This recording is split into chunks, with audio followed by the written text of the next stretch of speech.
ঘাটালে বন্যা মোকাবিলায় প্রস্তুতি জোরদার, নদীবাঁধ পরিদর্শনে জেলা পুলিশ সুপার পাপিয়া সুলতানা। বর্ষা শুরুতেই সম্ভাব্য বন্যা পরিস্থিতি মোকাবিলায় প্রস্তুতি খতিয়ে দেখতে ঘাটালের বিভিন্ন নদী, বাঁধ ও গুরুত্বপূর্ণ এলাকা পরিদর্শন করলেন পশ্চিম মেদিনীপুরের পুলিশ সুপার পাপিয়া সুলতানা। উপস্থিত ছিলেন বিধায়ক শীতল কপাট, বিডিও অভিক বিশ্বাস সহ প্রশাসনের একাধিক আধিকারিক। প্রতি বছর বর্ষা এলেই ঘাটালের বিস্তীর্ণ এলাকা বন্যার কবলে পড়ে। বছরের পর বছর একই দুর্ভোগের শিকার হন এলাকার সাধারণ মানুষ। রাজনৈতিক প্রতিশ্রুতি ও কেন্দ্র রাজ্যে টানাপোড়েনের মধ্যেও জল যন্ত্রণা থেকে মুক্তি মেলেনি ঘাটালবাসীর।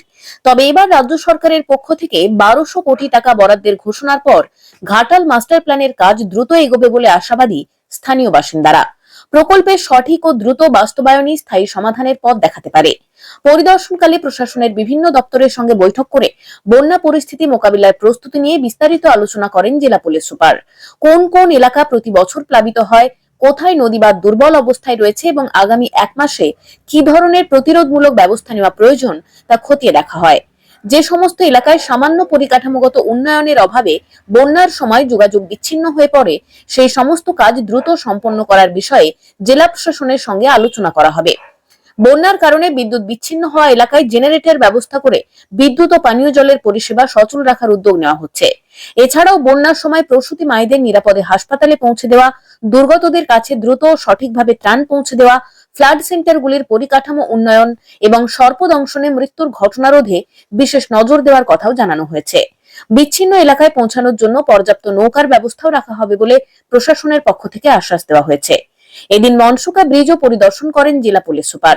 মনসুকা ব্রিজের কাজ দ্রুত সম্পন্ন করার বিষয়ে জেলা শাসকের সঙ্গে আলোচনা করা হবে। যত দ্রুত সম্ভব কাজ শেষ করে মনসুকা ১ ও মনসুকা ২ এলাকার মধ্যে যাতে যোগাযোগ বিচ্ছিন্ন না হয় তা খতিয়ে দেখা হবে। বন্যা প্রবণ ঘাটালে বর্ষার আগে প্রশাসনের এই তৎপরতা সাধারণ মানুষের মধ্যে কিছুটা হলেও আশার সঞ্চার করেছে। এখন সকলের নজর ঘাটালবাসী কবে জলযন্ত্রণা থেকে মুক্তি পাবেন। যেহেতু আমি এখানে নতুন, আমি আগে কখনো বর্ষা দেখিনি, তো এখানকার যে বন্যার পরিস্থিতি সেটা যাতে আমরা যতটা তাড়াতাড়ি সম্ভব প্রিপেয়ার্ড ভালো থাকতে পারি, বেটার মোকাবিলা করতে পারি, তার জন্য যে কোন জায়গা থেকে জলের উৎস, কোন কোন জায়গাগুলো মোস্টলি এফেক্টেড হয়, এই আগামী ১ মাসে কি করতে পারলে ছোট ছোট কাজ যাতে আমরা বেটারভাবে প্রিপেয়ার্ড থাকতে পারি বা লোককে কিছুটা হলেও সুবিধে দিতে পারি আর কিছুটা মানুষ যাতে বেটার থাকতে পারে, সেটার জন্যই আমরা সবাই মিলে, আমাদের পুলিশের তরফ থেকে ছিলেন, আমাদের এমএলএ সাহেব ছিলেন, বিডিওরা ছিলেন, সবাই মিলে আমরা বসে আমরা একটা প্ল্যানিং করলাম যাতে আগামী ১ মাস আমরা সাধারণ মানুষের কাছে প্রপার পরিষেবা পাঠাতে পারি এবং আর একটু বেটার তাদের লাইফ করতে পারি। কোন কোন জিনিসগুলো প্রাধান্য দেবে? এখন তো আমাদের মেন প্রাধান্য হচ্ছে যে জায়গাগুলো তারা যাতে প্রপারলি টোটালি যারা বিচ্ছিন্ন হয়ে যায় সেগুলো যতটা সম্ভব আমরা চেষ্টা করছি। ২-১টা ছোটোখাটো ব্রিজের কাজ বা অন্য কাজের ডিএম স্যারের সঙ্গে আমাদের যখন মিটিং হবে আমরা বলবো যাতে যে সমস্ত জায়গাগুলো খুব সামান্য কাজের জন্য বিচ্ছিন্ন হয়ে থাকে সেটা যদি করে দেওয়া সম্ভব। তারপরের কাজ হচ্ছে আমাদের যে সমস্ত জায়গাগুলো পুরোপুরি বিচ্ছিন্ন থাকে, যেখানে ইলেকট্রিসিটি থাকে না, সেই সমস্ত জায়গায় যদি আমরা জেনারেটর পরিষেবা পাঠাতে পারি যাতে অন্তত তারা তাদের সাবমার্সাল দিয়ে জল তুলতে পারে, যাতে জলের পরিষেবাটা নিরবিচ্ছিন্ন থাকে, ইলেকট্রিসিটির জন্য যাতে তাদের এমার্জেন্সি তাদের ফোন লাইন এবং এমার্জেন্সি লাইটটা যাতে তারা পায়, সেটা একটা ব্যাপার, যাতে আমরা জল আর ইলেকট্রিসিটির সমস্যাটা শেষ করতে পারি। তারপরের হচ্ছে যাতে প্রসূতি মায়েরা প্রপারলি পৌঁছতে পারে, তার একটা আমরা প্ল্যানিং করব, যাতে ওই সময় যখন বিচ্ছিন্ন থাকবে তাদের প্রসূতি মায়েদের যাতে আমরা প্রপারলি হসপিটালে পৌঁছাতে পারতে পারি।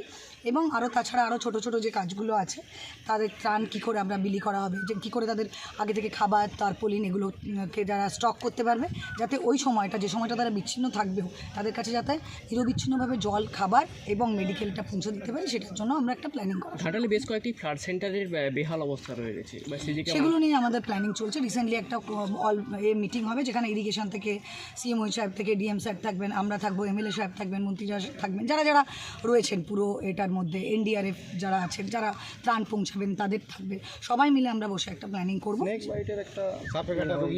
হ্যাঁ, এটাও একটা বড় আছে সাপে কাটা, এবং আরও একটা আছে আমাদের কিছু কিছু লোকজন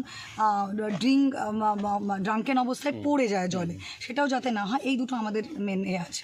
নৌকার একটা সমস্যা দেখা দেয়।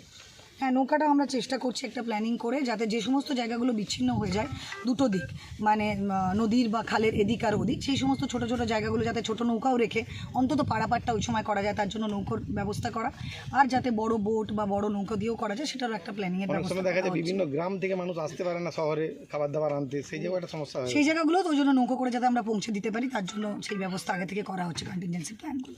মনসুকা ব্রিজটি নিয়ে কী ভাবনা আছে? মনসুকা ব্রিজ তো দেখুন পুরোটাই তো ব্রিজ যারা তৈরি করবেন তাদের ক্ষেত্রে। আমি আজকে জাস্ট দেখতে এলাম যে কী কারণে আছে। আমরা লোকালি আরও ডিএম স্যার যখন থাকবেন আমরা কথা বলবো যত তাড়াতাড়ি সম্ভব, যাতে কাজটা আমরা শেষ করতে পারি, যাতে মনসুকা পুরোপুরি যে বিচ্ছিন্ন থাকে 1 আর 2 এর মধ্যে সেটা যাতে না থাকে। Thank you.